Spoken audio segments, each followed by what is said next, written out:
All right. Good evening, everyone. Hope everyone is doing well.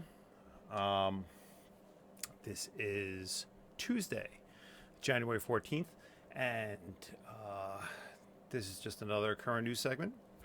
And these are the top tweets that have been on the Flyin18T Twitter stream for the past 48 hours.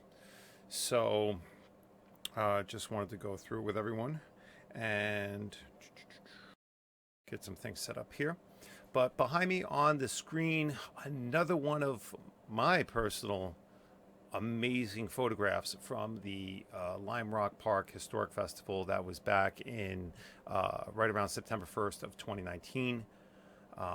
As I continue to say, an amazing event. If you have not been to this event and you live in the Northeast of the United States or just have any opportunity to get to this event, I highly recommend it. So, uh, definitely, mark it on the calendars, whatever you got to do. Just make sure you're there and save time in the beginning of September and get to Lime Rock Park. They have these cars are in pristine condition and they're on the track for 1 or 2 days, and then there's a concourse for another couple days, and each car is more beautiful than the next. If you're a car enthusiast in any sense of the word, you will be there. I will see you there next year. But for all the pictures that I took of this event, and I tried to get as many cars as possible on the concourse day, it was phenomenal. You can go to the Flyin18T Instagram and you'll see the whole collection there. I took a lot of pictures. Okay, so we're going to start off with one of the top three stories on the Flyin18T Twitter stream for the last 48 hours. And the first one, surprisingly, is, let's scroll down to it right here. All right, hold on to your hats here. The 2021 GMC Yukon teased ahead of tonight's debut. Now, if we look at what is actually being teased, it's just the headlights. That's kind of it. There were some spy shots, and of course, as with any good spy shot, all the shots are in the camo. There's a somewhat blurry picture of an potential interior, but then they get into some what we might expect as far as under the hood. There will be a 5.3 liter V8 that produces 355 horsepower and 383 foot-pounds of torque.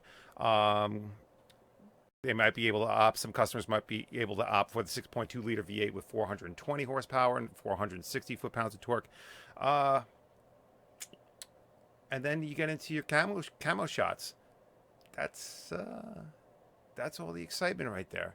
I guess if you're into Yukons, I guess a lot of people are into Yukons. This was at the top of the list for the last 48 hours on the Twitter stream. So,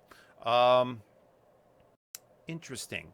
I really don't have much to add to that, to be honest with you. I'm not a big SUV guy, especially something the size of a Yukon Denali. These things are enormous, but on the inside, they're gorgeous. But that's it. That's going to be a wrap for the first story. The second story is kind of cool, and this might be a kind of short broadcast, but that's all right. Second story. We're going to move on to a very cool story, actually, which is you can now own, and this is courtesy of, what's the name of the website? Motorbikes.co.uk. So, courtesy of them. Appreciate them sharing this story, which is you can now own one of Michael Dunlop's TT racers. The Tyco BMW HP4 race is up for sale. Now, a couple things with this. Number one, it says it's from 2018. It's up for sale, and they have it. The BMW dealer Charles Hurst Motorrad supposedly has it in their shop. It's one of the 750 race-ready BMW S1000 RRs, and it was prepared by TAS Racing for Michael Dunlop's campaign at the 2018 Isle of Man TT, but it was never raced. So but it is one of the 750 race-ready versions. Kind of cool. First launched in 2017, the 250 horsepower HP4 race is essentially a tricked out S1000RR, which comes with a double carbon beam chassis, full orange Öhlins, top of the range suspension, Brembo brakes, and Akrapovic, I always mess up that name, 421 World Superbike exhaust, and 2D telemetry. Cool. That thing will set your hair on fire. That is one sick ride. Very, very nice. I mean, this is just a race. I mean, it's just a full race prepped bike. I mean, you will just it's just crazy. Awesome. So, to confirm the bike's origin, you'll get a letter of authenticity from TAS Racing team manager Philip Neal. And thrown in, you'll get a BMW garage mat and BMW HP4 race paddock stand. That's not all. The dealer has offered to set up the bike suspension for the new owner. That's a nice tweak, and that's not something that you see as being very common. But look at that suspension. I mean, jeez. This is one beautiful bike. And being race prep for Dunlop, Michael Dunlop, I mean, it's very cool. Very cool. I'd buy one. I don't ride anymore, but I'd buy one. Very nice. Okay, and then moving forward into one of the last stories, and believe it or not, the third most popular story of the prior 48 hours was actually a picture I had posted of a Ford WRC car, and being that I have a lot of WRC fans following me, that got upvoted and had a lot of impressions and a lot of activity. So the picture of the WRC car, we're not going to just look at that for 30 seconds. We're going to move on to one of the more, the next most popular story, which is, where are we? Right here.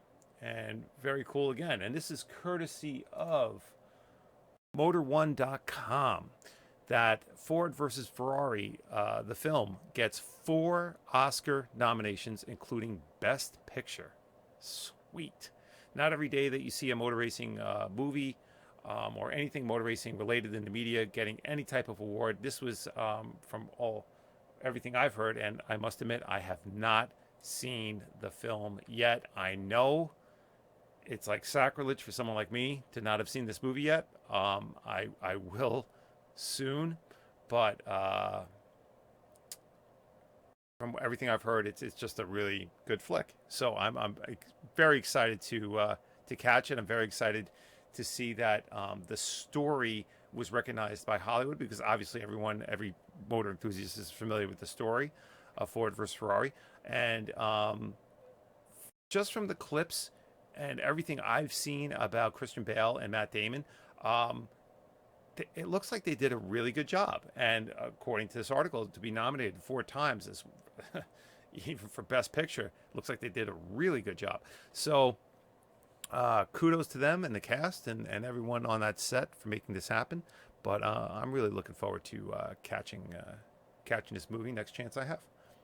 So cool beans. All right. I think that is going to wrap up the top tweets, the top Flyin18T Motorsport tweets for the last 48 hours as of January 14th. I'll probably be back here Thursday evening. Been talking with people as far as getting another interview on the near future schedule. So these winter months, I'll be honest, these winter months kill me with everything, all the racing genres done and everything. It's like, trying to fight off the depression. But that's it. All right. Thank you very much. If you ever need to reach me, catch me on the Flyin18T Twitter stream. You can always message me there. Also, the Flyin18T on Instagram, Flyin18T Motorsports on Facebook, and you can always email me at flyin18t@gmail.com. But thank you very much for tuning in.